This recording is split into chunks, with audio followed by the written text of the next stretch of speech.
Hi, it's Laura Marine 18 Tarot and Books. Thanks for stopping by my channel today. Welcome or welcome back. I'm here to share my New Year's resolutions for 2026.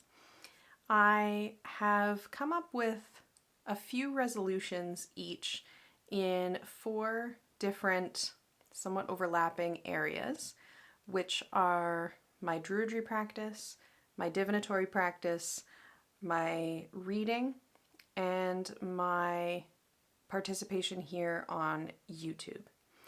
And I've come up with, we'll say 9.5 or 8.5 resolutions. 2 for each of the 4 areas plus a half. I'll explain when we get there. And I'm excited.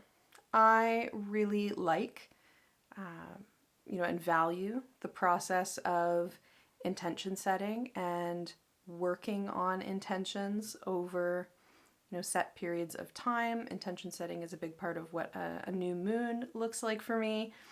And so every new calendar year I do set some intentions.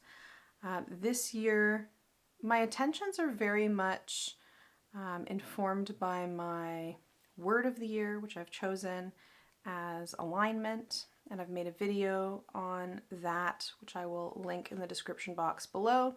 You don't have to watch that one to watch this one, but it's some extra context anyway. And my goals are also, I would say, for this year, a lot of continuity. There's not a lot of trying brand new things in my 2026 resolutions. It's not to say that trying new things won't happen, but they are very much grounded in areas of interest and exploration and practice and study that I have been already working on, in some cases for quite some time. And they're not the kinds of resolutions that are necessarily completion oriented. I'm thinking about my resolutions this year in terms of where I want to put my time and my energy and my curiosity and my dedication, and thinking in terms of that more so than I am in terms of kind of accomplishing particular things for the most part. So without further ado, my 8.5 resolutions. So 2 resolutions in the area of Druidry. My first resolution as a druid is to make meaningful progress on my bardic project as a companion in the AODA. I've talked about this project in other videos. Very briefly, I am exploring, reading, analyzing, discussing, and writing speculative fiction as a bardic practice, and speculative fiction as a practice of world-changing, world-making, and a process and practice that can be in service of social justice. So I'm very excited about this. It is definitely challenging me. I am an avid reader of science fiction and fantasies, and I'm sure anyone watching this video already knows.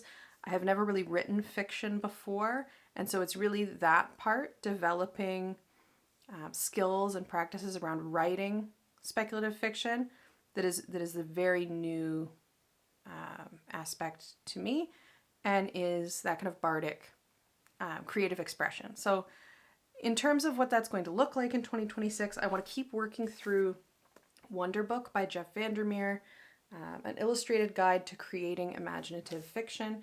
This is really, really good so far. I'm not very far in.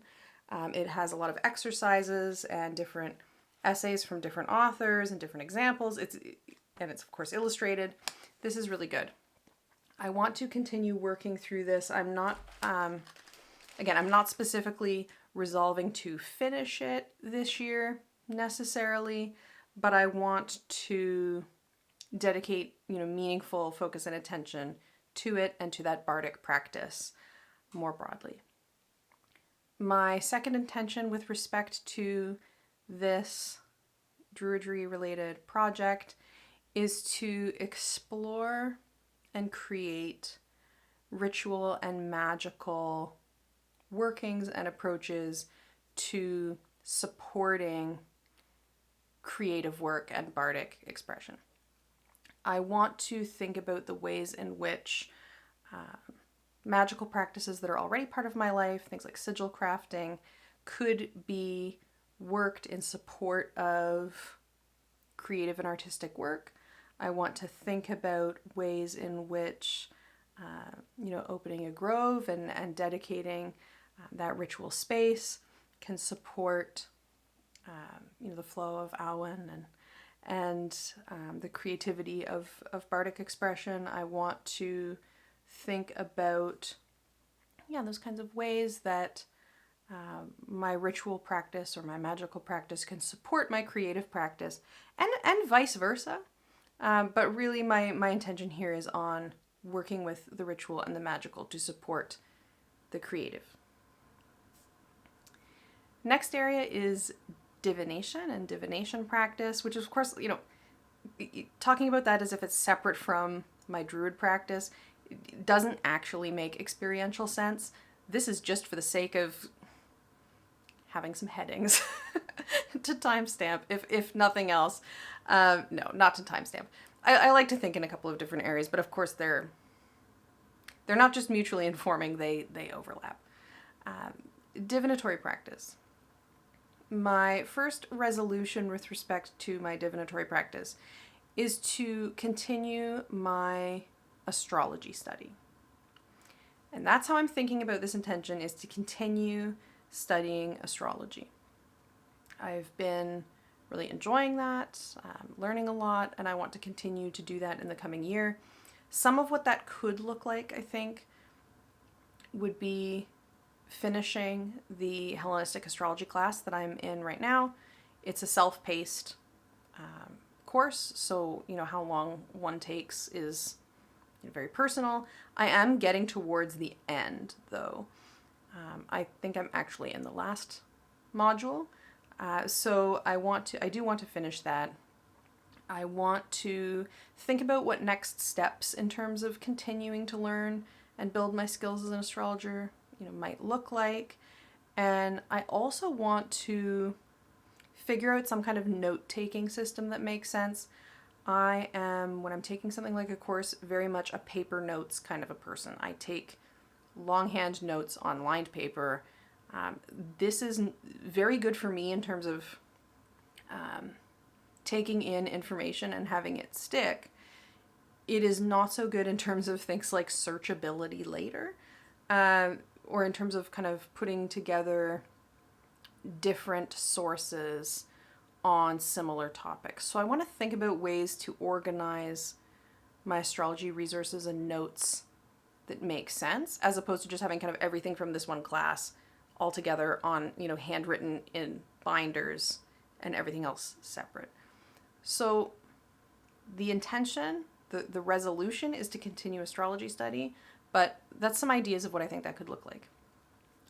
My second intention for my divination practice is exploring, and specifically, I would like to, for 2026, dedicate some time and energy and capacity to exploring divination with dice and dominoes.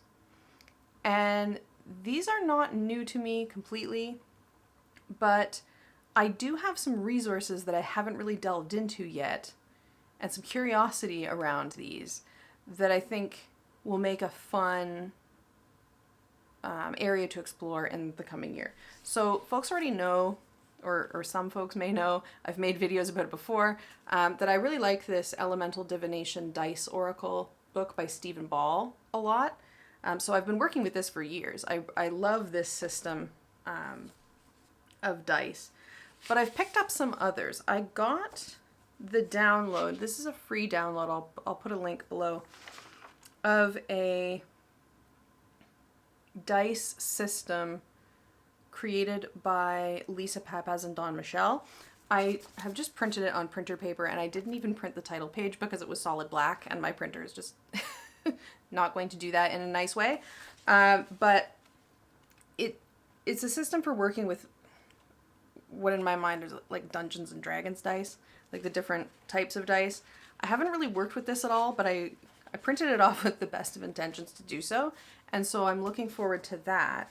I also got, and these are also free downloads from Lennox Rees, some little zines related to dice. This is Dice and Deck Spreads, and this is Cast of the Wild nature-based dice divination. So I have a good assortment of dice resources here that I already have, you know, they're already in my house at my disposal that I haven't really spent much time with. So that's the dice part. Dominoes, I feel like, obviously dominoes and dice, there's a connection. And dominoes I have worked with before. I have dominoes. I have had this dominoes book by Raymond Buckland. I don't know if this is still in print or not. This is the only dominoes book I've really worked with to any extent. But I got a new dominoes book and somehow kind of promptly forgot that I did that. So this book is kind of the root of this particular intention around dice and dominoes. I got and this is it's a PDF printed home, Oracle of the Dominoes. And this Polyphonies is Sam Block, who writes the Digital Ambler website. For folks who don't know, the Digital Ambler is an extraordinary resource if you study geomancy. There's a ton of good resources there. And the author has an Etsy shop with some different PDF resources. And I was on there purchasing something else, an astrologically related book, and I saw this. And I threw it in my cart and I bought it after a quick, obviously, read of the description. And then I didn't look at it. So I've gotten it printed at the local office supply store, and I plan to delve into dominoes with this book this year. So, exploring dice and dominoes. That's my divination intentions. Dice and dominoes and continuous astrology study. Next up is reading. And this is where the jokingly called half resolution lives. I had come up with 2 resolutions for each. Nice, neat, and tidy 8 total. But the half for reading is the resolution to read 100 books and 30,000 words. This is a thing that I do because Storygraph wants you to type something in. I'm calling it a half resolution because I'm not really wedded to this, right? Whether I reach 100 titles or not has more to do with the length of the books I'm reading than anything else, in like looking back at the past number of years of reading. Some years I'm lower than that, some I'm higher. And 30,000 words seems to be roughly kind of what I read in a good reading year, like if I'm reading a bit more. 25 to 32,000 words. And that's obviously not counting things like reading the newspaper, reading things for work. I don't count page counts in books that I DNF either. So, you know, the counting is not perfect. My counting is pretty lazy, if anything. I don't take too seriously, like, strictly counting the numbers of pages for things. But I do really like generating pie charts and statistics and things about my reading using a spreadsheet that I got from the shop called With Allie on Etsy, which I'll link below. I've been using the same one for a couple of years. It's really good, really customizable. And also Storygraph, of course, generates these kind of charts of your reading for the year, and I really like seeing those. So the 100 books and 30,000 words is like a non-serious half resolution. It's written down. And now, Goodreads and Storygraph will tell me how far behind I am every day for the rest of the year. But I'm putting it there, My first real full resolution when it comes to reading and my reading life, me as a reader, I have articulated as read in service of learning, exploring, enjoyment, and furthering my values and aspirations. And so I want to read intentionally. I want to read books that support my bardic project of learning about how to write speculative fiction. I want to read books that bring me into conversation with other people, who are doing kinds of work that I want to be doing. I want to read nonfiction that, expands my knowledge and understanding of things that are important to me.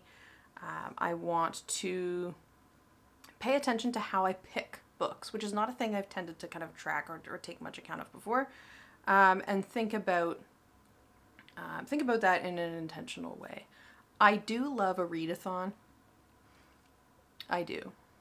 And I love a buddy read, and I love a book club. And I'm not going to not do any of that this year, but I also only want to read books that I actually want to read and not, just pick things because they fit a really obscure prompt on a list that I didn't make, for example, right? I want to read intentionally.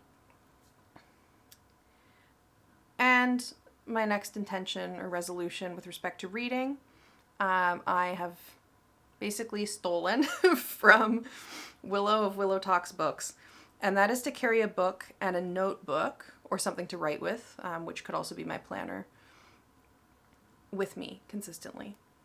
This is actually a significant change for me because I'm not somebody who really carries a bag a lot of the time, or not a bag that's anything like large enough. Like I carry a wallet a lot of the time when I'm out and about. But in her video about her goals, Willow talked about spending more time reading and less time kind of phone scrolling and things like this that you do to fill time when you're waiting or on transit or these kinds of things, right? Carrying a book regularly. And I would like to do that. And I added carrying a notebook or something to write in because as I do this bardic project around, analyzing writing a bit more, thinking in terms of writing styles and doing the Wonder Book activities and things like this, I want to be able to write down impressions and thoughts of what I'm reading consistently. Write down ideas, ideas for YouTube videos, whatever it might be. Having that notebook with me, I think, will be really good. Having somewhere to write with you all the time is also something that Jeff Vandermeer in Wonder Book recommends for aspiring fiction authors, from a standpoint of kind of never knowing when something really inspiring is going to present itself. So I'd already kind of been thinking about that, and so I will be carrying a book and a notebook with me. And I think that this will contribute to me reading more, but again, I'm not increasing my number of titles I want to read or anything like that, because that's not the point for me ultimately at the end of the day. The point is to have a book with me all the time, and also a way to be consistently recording impressions and inspirations informed by my reading and other things in my life as well. Finally, the last area of intention setting that I chose for 2026 is YouTube. And this one was kind of the most challenging in some ways because I have talked about my ambivalence about being here. I have been not here very consistently. I struggle with aspects of being on YouTube, but I'm also really invested in others. And maybe that's something I want to talk about a bit more, in a dedicated video. I'm not sure if anybody would be remotely interested in that, but I appreciate TarotTube community. I appreciate, bookish community. I want to participate in those things. And so I wanted to make some resolutions around that this year. So I made 2 resolutions for YouTube.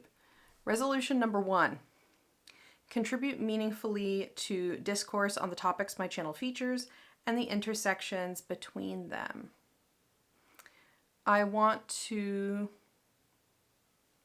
upload videos talking about things that are interesting or important, or add some angle on something, or make some connections between tarot and books, or divination and books, you know, since that's my channel name for the time being. I would like to participate in conversations here on YouTube. I feel like I'm just starting to get to know the booktube space a little bit. I've been kind of talking about books on my channel without really engaging so much as a viewer of booktube, and as I do that more, I'm feeling like I'm maybe in a bit of a better position to contribute in that way. But I'm curious to see where that can go. Anyway, my second intention with respect to YouTube is to take the pressure off filming, be more open to filming spontaneously when I have something to say. And this is just, I can tend to only film when I have like a perfect hours of time home alone. I've had the idea written down on my, you know, LibreOffice word processor document for like a month. I've got 15 decks chosen. I've got, you know, like, I can overthink to nobody's surprise. I also don't tend to have my camera and everything set up all the time, because I'm filming on a camera that is also my nature photography camera. Like, my camera's not just sitting here waiting for me to YouTube, right? So I want to be able to be a little bit less planned around stuff like that. I want to get a little bit better, and like, again, better, it's not better or worse ways of doing things necessarily, but I want to get, for lack of a better way of saying it, better at going from having an idea for something I think would be really fun to share on YouTube to actually putting it there, to filming it and putting it there, right? That can be a struggle for me for a host of reasons. So I'm gonna give it a go. We'll see what happens. We'll see what happens. And I'm open to suggestions. I still have a couple of video suggestions that I have written down from the last time I said, hey, if you have anything you'd like to hear me talk about, you know, feel free to let me know. I still have a few of those written down as things I intend to talk about at some point. So I'm always happy to have those conversations. You know, I have a couple of tag ideas, a couple of VR ideas that aren't really tags, but like, oh, that was interesting. I'd like to say something about that type of VRs. And I got a new light. I got this little light that has its own little tiny tripod that I hope will help me film in other spots of my house, which will make things easier for me as well. So I want to take the pressure off. I want to simultaneously take the pressure off, but also be intentional about what kind of space my channel is and what kinds of content I'm sharing and the discussions that I'm contributing to. And I want to be here. I want to be here on YouTube for the time being. So my intention is to do that. So those are my New Year's intentions for 2026. If you have any particular resolutions that you would like to share with me in the comments, please do. I would love to hear them. If you have any thoughts on anything I've shared, you know, please do share in the comments. Thank you so much for watching, and I will see you again soon.